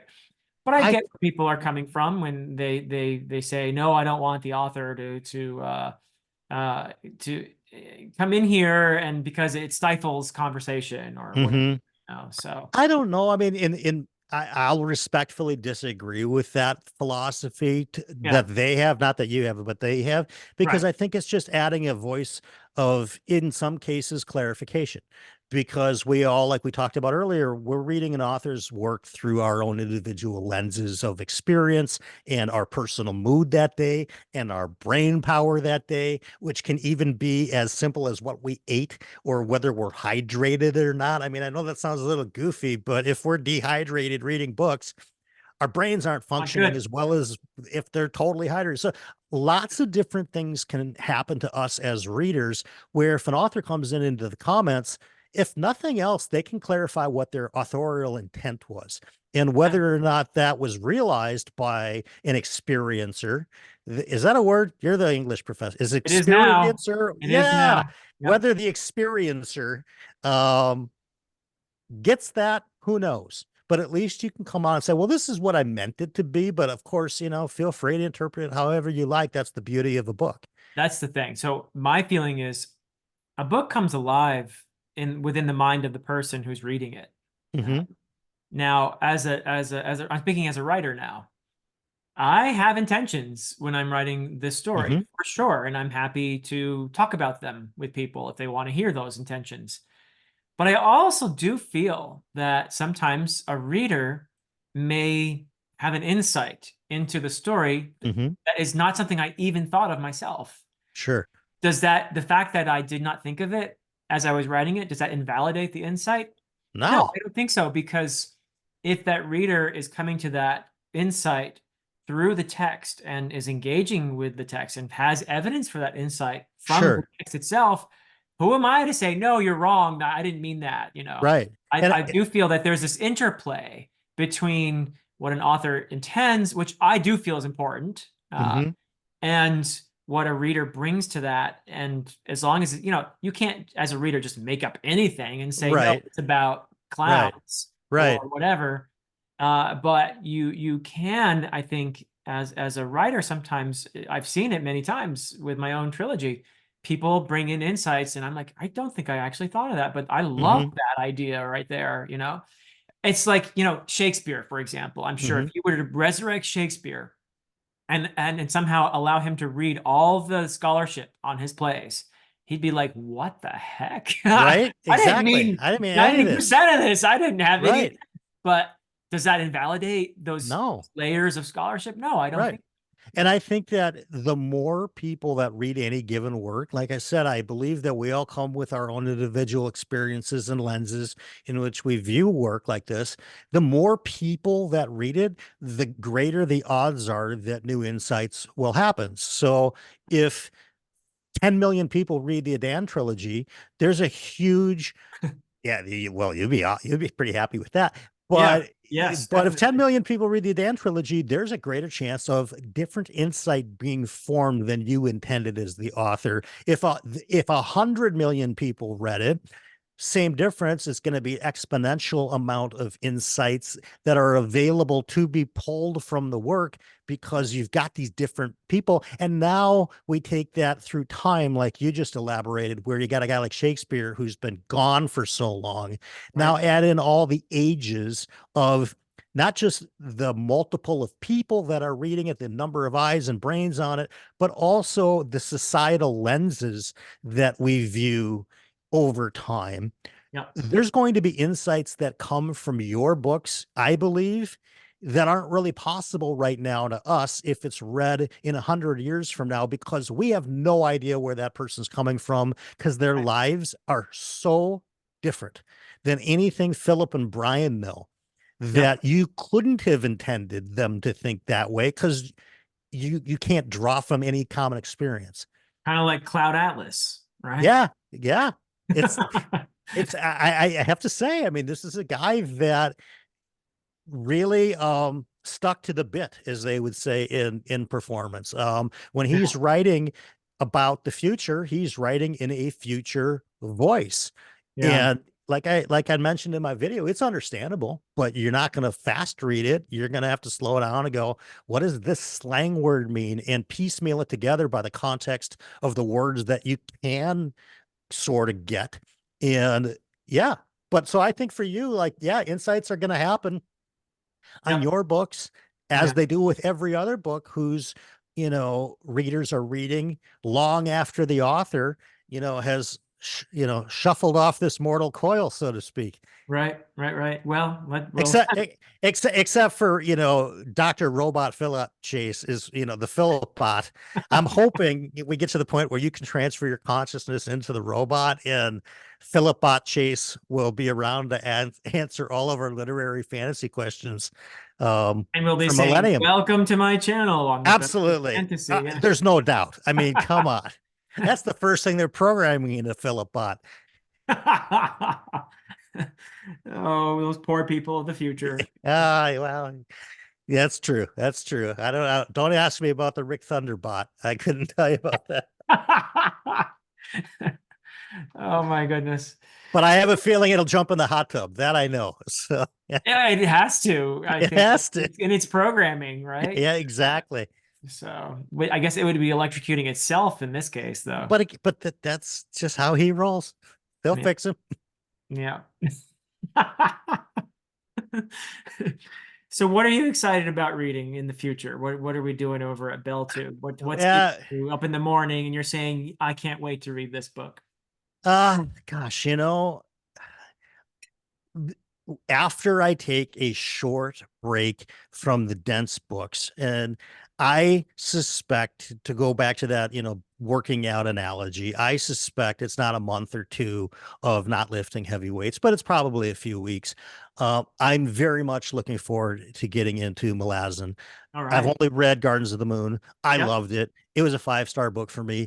I am as stingy as they come when it comes to giving 5 stars.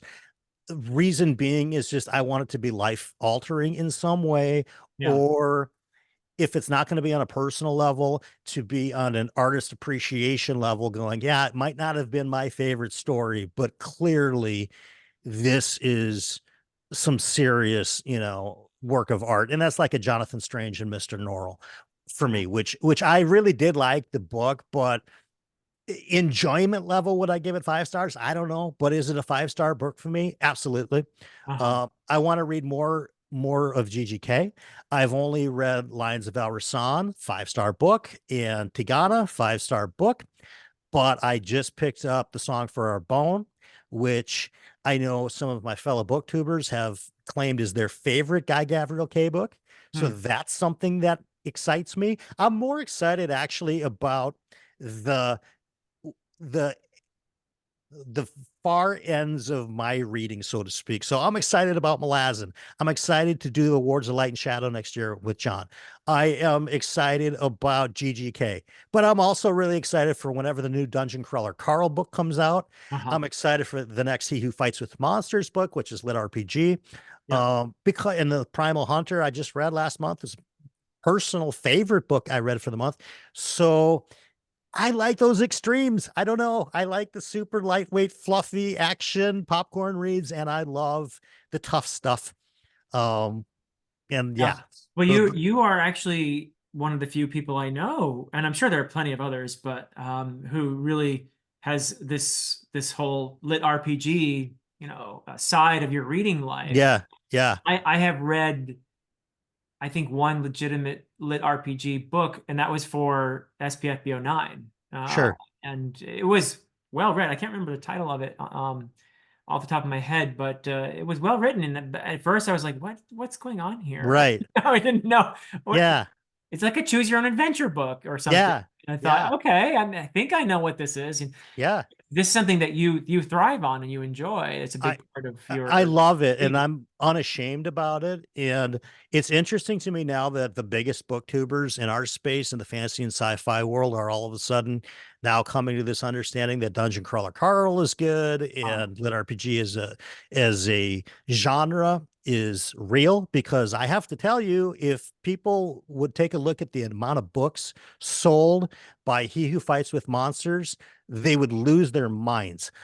This isn't 10,000 books. This is more than 100,000. I mean, it's bananas. Alaron Kong, who is sort of affectionately known, or he's kind of given himself the moniker of the father of American lit RPG. Huh. I think he's got like 100,000 reviews on Amazon That's for his amazing. for his land series, which is lit You RPG. usually you can multiply that by about 10 for sales. Right. Yeah. Yeah. About He's no 10% of people will review. So Right. I think that it's been greatly discounted. I am unashamed to talk about lit RPG on my channel. Some of the smartest people that I know that can keep up with some of the trickier, more difficult material like you and I read love lit RPG. So Yeah. I know I'm not the only one Yeah. that is willing to talk about it. As a matter of fact, the video that I'm doing this month is 10 reasons why lit RPG is just as valid and good as epic fantasy. Cool. Cool. And I've already got it scripted out, and I don't script videos. Most of what you see on my channel of continual nonsense is off the top of my head. I don't have a desk in front of me, so I don't have notes that I'm looking at. When I first started to film, I put up like, because my camera's a little bit farther away, and I put up like I was duct taping like sheets of bullet points that I wanted to cover. That's That what didn't I work. do. Yeah. Yeah, it Yeah. didn't work out for me unless I wore my glasses. And I didn't really want to wear my glasses during videos because I'll wear my glasses when I'm doing something like this and we're looking close in because these are just readers. And I'll wear glasses when I'm doing an interview because the live streams I need to be able to reply to the chat, and I can't reply to them if I can't read what they're typing to me. So I do it that way. But yeah, I actually scripted out this, lit RPG comparisons to epic fantasy because Cool. there are real, I think, valid points that people that, I kid with Mike about this because Mike's just not, Mike picked up Cradle on Petrick's recommendation. And I famously do not like Cradle, which you would think is, how can this be? It's maybe You the are most well-known lit it is RPG. it is certainly the most well-known cultivation side of the genre. Okay. And I don't like it.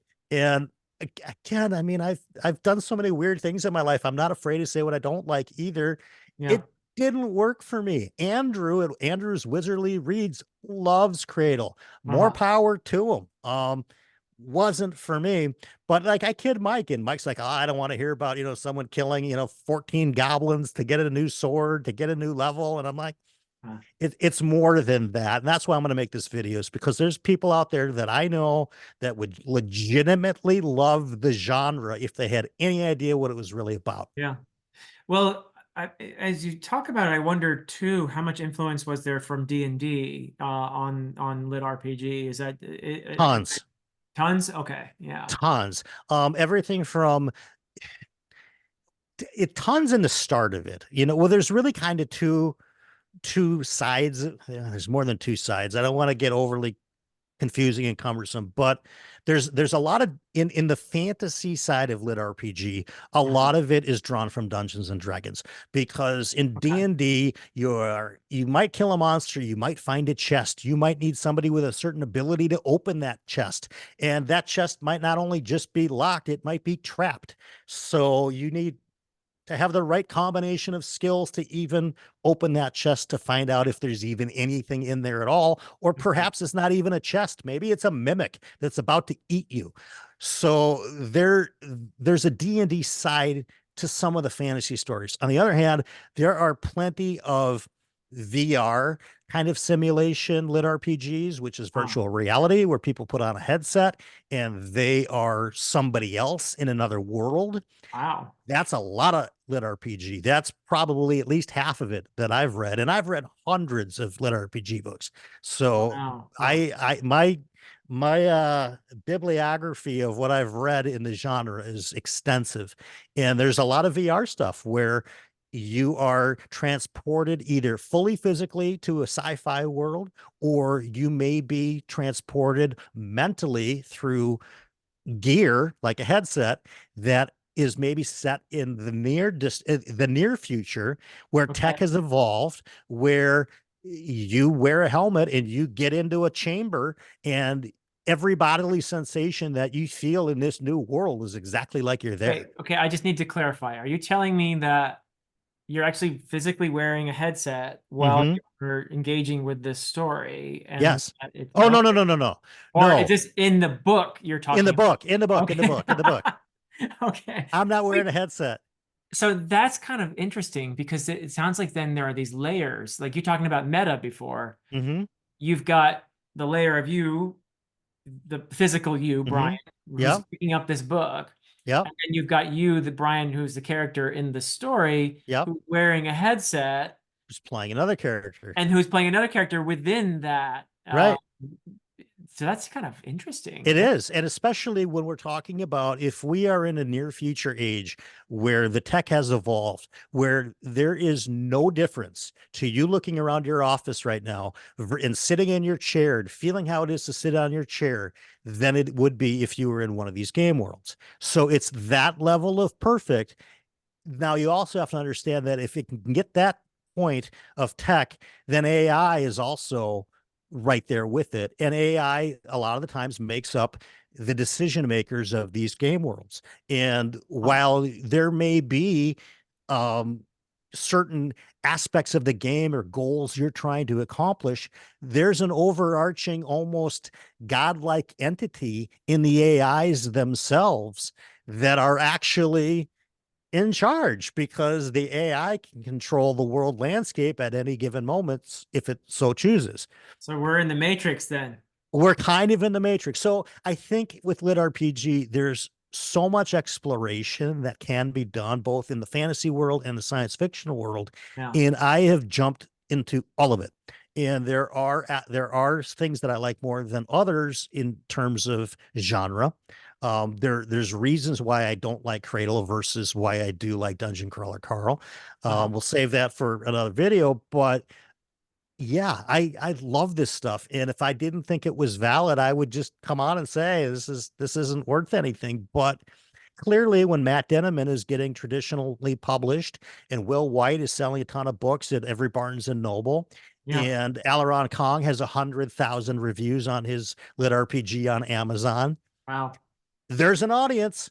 I And would say so. it's Yeah. not just TV watchers, these are readers, right? So because I think sometimes I don't think we get elitist because we want everyone to be a reader, but in some regard, we kind of feel good about ourselves that we're readers where other people aren't. But these people are reading lit RPG, so they're on team reading, which is pretty cool. I think as booktubers that it's good to include what they like for reading tastes Yeah. into our channels if it suits the nature of your particular booktube channel. And for me, it absolutely does.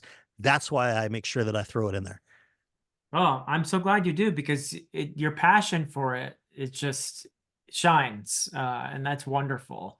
Thank And you. you're gonna make some converts. I have no There's doubt. no doubt. There's no doubt between I told Tori before I started this channel because she's like, so what's BellTube even going to be about?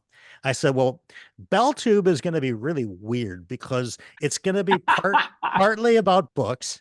It's going to be partly about random Saturday Night Live characters that are going to be repeat, characters that come back, to the episodes. Cause I know when I grew up like watching something like David Letterman, and there would be these characters that would come out every 6 months, okay, and show up on the show. It was like, yeah, we love that guy. So I wanted to bring some of that in too. And I wanted to throw in a little Mr. Rogers element like I do with the one for the roads at the end, because I think as adults, we don't get that ever. We get it Yeah. sort of as kids, as with Mr. Rogers talking to us. And if we're lucky, some emotionally, progressed parents that can show us, some insights there. But so when she asked me what BellTube was, this is going to be a combination of all of those. I said, but not only do I want to talk about fantasy and science fiction, but I want to talk about urban fantasy, which has not, other than the Dresden Files, hasn't been addressed that much. I'd say Greenbone Saga and that, and that I've had different thoughts on Greenbone because I think it's more modern fantasy than urban. Right. Um, Right. but but then of course lit RPG because I didn't see it anywhere on any of the big channels. And I was like, oh, there's certainly, my business brain goes, oh, well, there's a gap in the marketplace here. Yeah. Yeah. If Alaron's getting 100,000 reviews and nobody with large channels is talking about these books, there's an interest that's not being filled. And I love these books, so why not me? That's just kind of Cool. how I go through things. Just Just like, got to why not me? market them the right way, those videos. So nightclub owners' thoughts That's on right. lit RPG or Yeah, I'm telling you, like if it all goes to hell, I've got a copy of One Piece back there, and I'm gonna just call myself English professor until someone, until the English gods come down and smite me. Oh, you'll be zapped very like Yeah, I mean, I'm sure the Great Council of English Professors, they meet, however often they meet, they'll come down and zap me. it's like the But White Council in Dresden Files. Yeah, right, I'll be visited and be told, to buck up, or, I'll meet a bad and untimely end. See, you guys never knew that there was a cabal of English professors that are intent on world, domination till you tune into Dr. Fantasy. Now that's you right. know. The Yeah, secret's out now. it's out now. This is the goofiness of my channel. I mean, yeah. This is, we talk about the weirdest things over here. Well, what I think would be really interesting actually to explore is a question that many people I'm sure have is do you have any new personas that you intend to try out over at BellTube? Or let's put it this way, any new friends that you intend to introduce? To invite. Well, Yeah, I'm glad you asked me that question, because I just discussed this with a friend of mine last night. We're out at a concert, and he was trying to tell his wife about Funky Mirage when he did his holiday disco special. yeah, And he was like, I'm not even into fantasy books, but when I watched your holiday disco special and you were discofying people, that was like the funniest thing I have seen on BookTube ever. yeah. Or not BookTube, just YouTube, because he's not a BookTube guy. He's like, who does this? Who's got the 70s disco guy taking random people that, for the most part, society doesn't know about, booktubers for the most part, Right. um, and discofying them for some reason. So I was like, well, yeah, Funky's got volume 2 coming out for the holidays. Okay. Rick Thunder, he's impossible to predict. I've given up. I think that he comes when he shows up, and that's it. As far as other personalities that may be coming through the channel, um, one person that hasn't even been on my own channel yet, but he's been on somebody else's, is Mr. Cleo. He showed up over on Matt on Books channel during a Sunday pub. Uh, And if you're unfamiliar with Mr. Cleo, he's basically the male equivalent of the TV woman that came on to sell you your fortune, Mrs. Cleo. Miss okay. Cleo, call me now. He was on, he was pretty good, so he may be Okay. showing up. And I also believe there's a 90s kind of alternate rock guy that I've been hearing whispers that he might be showing up with his own brand of BellTube nonsense, 90s style. 90s style. I like it. I was around Yeah. for 90s too. So yeah. Yeah. Nice, nice. Yeah. Okay. I also am wondering if there might ever be a something like a Rick Thunder Posh Allen crossover discussion. I think that there are a few friends of Allen. They're all named Yes. Allen for some reason. I don't know Yes. why. But you have Posh Allen and you have what are some of the other Posh is my favorite actually. Posh Allen's pretty cool. I do like him. To do a combo, difficult to say. Funky Mirage is kind of willing to show up whenever, wherever, however, as long as there's some element of disco involved. Okay. He will come to pretty much anything. He's always looking for the party. Rick Thunder, on the other hand, once he gets to the party, he's the life of the party. It's Uh-huh. getting him to the party in the first place that Yeah. is hard to predict. I think if Rick Thunder was going to have a collaboration with something like a Posh Allen, it would, Probably BookTuber Allen would be good for him. BookTuber Allen would be good too. Yeah. I think it's up to the winds of fortune and fate to know, but I doubt it would be planned. He's Okay. hard to plan around, and I'm big about not disappointing people on the channel. And if I say Rick Yeah. Thunder is going to be here, best case is that's a 50-50. So just don't know. There might When be a he, hot tub somewhere that he finds on the way. well, that's it. I mean, a lot of the time when he does show up, you better make sure your filming setup is ready to go, because he may be in the hot tub, he may be out of the house, he may be sleeping. Hard to Just know, gonna but know. you kind of got to keep your place prepared, filming wise, for those times Well, that he does come. I am glad we know where you are, Brian, over at Thank you. BellTube. And Thank you. It is a wonderful place to be, a wonderful community that to be part of, and just great to have you on this platform as part of this community. You've made yourself such a really wonderful, vital, and welcome part and great contributor as well. And Thank just you. love that. It is something to start up a channel and share your thoughts, but to make oneself part of the community in ways that are giving, that's a special thing. It really Thank is. you. So I really appreciate that. Thank you. It's definitely a goal of mine to bring value to whatever I'm doing. So if it's on my channel, terrific. But if it's on somebody else's channel, even better. If it's just in the chat in someone else's live stream and I can bring a smile to someone's face that's either on camera or that's just also like me watching and engaged in the chat, that's great. Or if it's somebody who's just lurking and they're watching and they're seeing the chat go by and they don't ever type in anything, because there's plenty of people like that. Oh, sure. But if I can crack a smile on somebody's face and make their day a tiny bit better, my job is done. I feel like, cool. I've done what I've set out to do. I've improved someone else's life in any minor way is better than the other way. And that's Yeah. just kind of how I look at things. Well, I suspect that you've already done that thousands of times. I hope so. Certainly have done it a lot for me. So Great.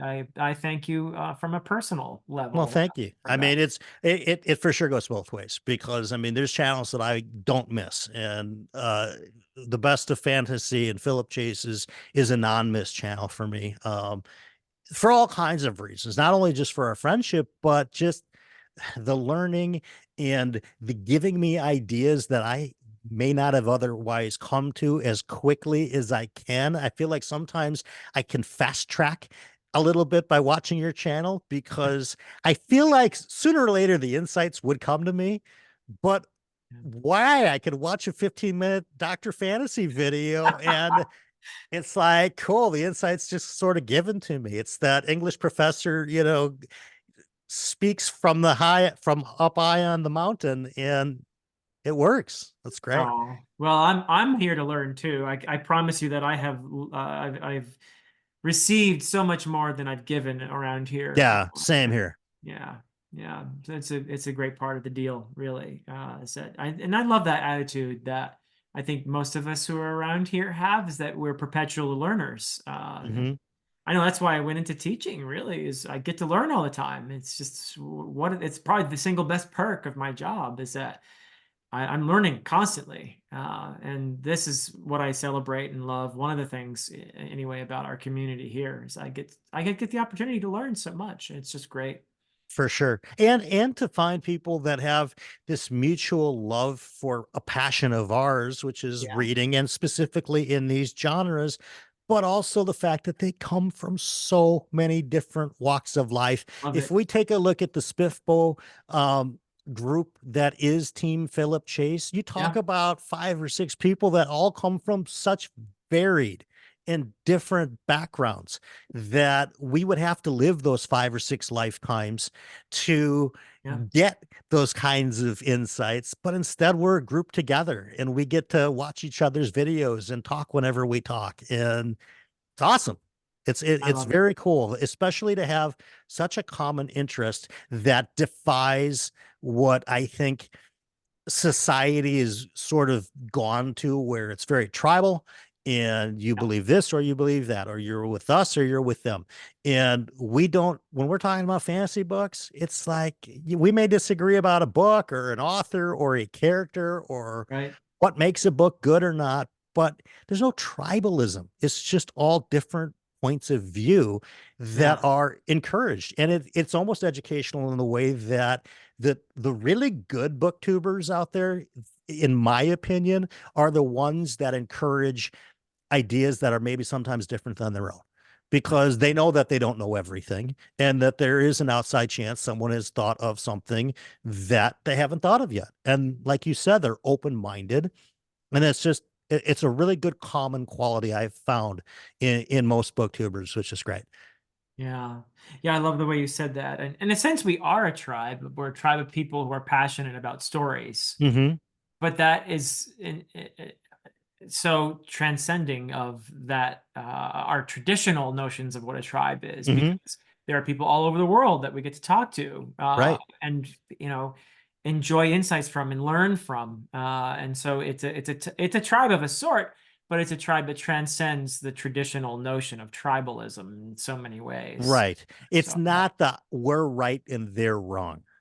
right, You right, know, yeah, we're like, we do this, they don't do this. We wish they would, and we wish they would do this. We will encourage them as much as we can, yeah, but there's not a whole lot of booktubers out there that are slamming non-readers constantly. I mean, it's just right.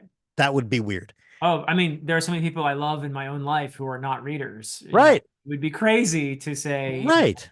yeah, we Right. know we know we're weirdos, okay? And we're proud of it. I But we mean, also love the other people in our life. Yeah. absolutely. But I think, I mean, you and I are really kind of in an interesting time to be alive, both in the year that the years that we were born Yeah. versus, I mean, because I believe you're right between mine and my sister's age.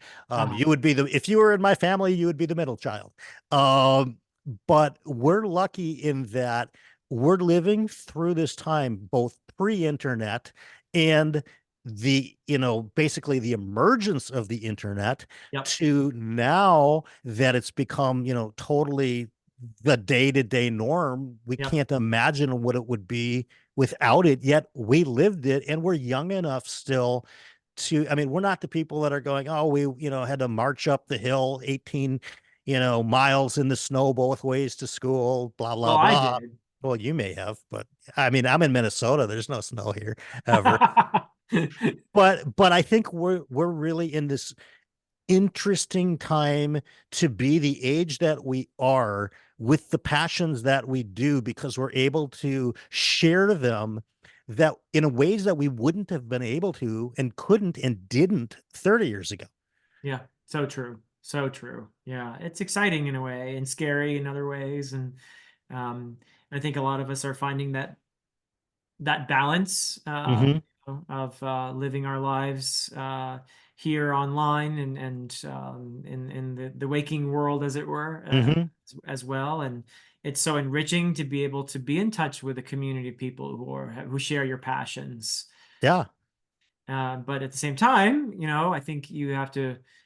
Personally, I feel that it's not a replacement for people Right. that are, in your daily lives Right. outside of the internet. Right. I would never ever suggest anybody abandon, Yeah, all sense of personal life for an yeah, online life. right. Some people are solitary by nature, and That's right. Yeah, this gives them at least an opportunity to be more social, that given every other opportunity, they wouldn't talk to anybody. yeah, So this is yeah, better than that, but it's still, I mean, it's still not an entire substitute for right. having real connections, real relationships that are live and in person, because it is a different experience. And I think that it's one that everybody ought to have too. And readers are historically not great at that. I think True. it's Yeah. skill that most of us as readers have. Guilty. Yeah, I mean, Yeah, most readers aren't nightclub owners by nature, right? This outlier in right. the extrovert to the introvert ratio. Yeah, But I think that when people see that there's people like me that are just, random wacky dudes that will go from running a bar to talking about being excited to read Dead House Gates, that there's room for everybody who wants to be part of it. yep, for sure. Well, on that note, let me thank you, my friend, Oh, for spending this time with me. It's been for so much sure. fun, and I am so excited to see what's going to be happening over at BellTube in the future. Lots of fun stuff, I know. I will, of Definitely. course, have your channel linked in the description for Awesome. everyone to head on over to BellTube and join in the fun over there. Thank And you so much. I mean, yeah, thank you oh, for having me. Like I said, I've seen every episode of Dear Dr. Fantasy. So it is meaningful for me to be on this show. And I will say that if you are a booktuber or someone who's, as Philip once told me in a message, dared to take the plunge of doing this, go for it. Because, folks, I haven't only been doing this for like 7 or 8 months, and I am talking to Dr. Philip Chase on Dear Dr. Fantasy. And if this is something that is interesting to you, I think you should try it. You don't know till you do. And Yeah. you know what? 6 to 8 months from now, you might be the one on Dear Dr. Fantasy, and I'll be rooting for you for that. So yeah, And I think that that's our one for the road right there. there's So our one for the road. This is so cool that you had me on, man. You are, as our friend Alan says, an absolute delight, and it's fantastic. I can't say anything else. Oh, I'm um, done. Thank you. well, thank you, Brian, once again, and thank you everybody for watching and listening. And just once again, I encourage you to go check out BellTube and participate in the fun over there. But we are done for now. So until next time.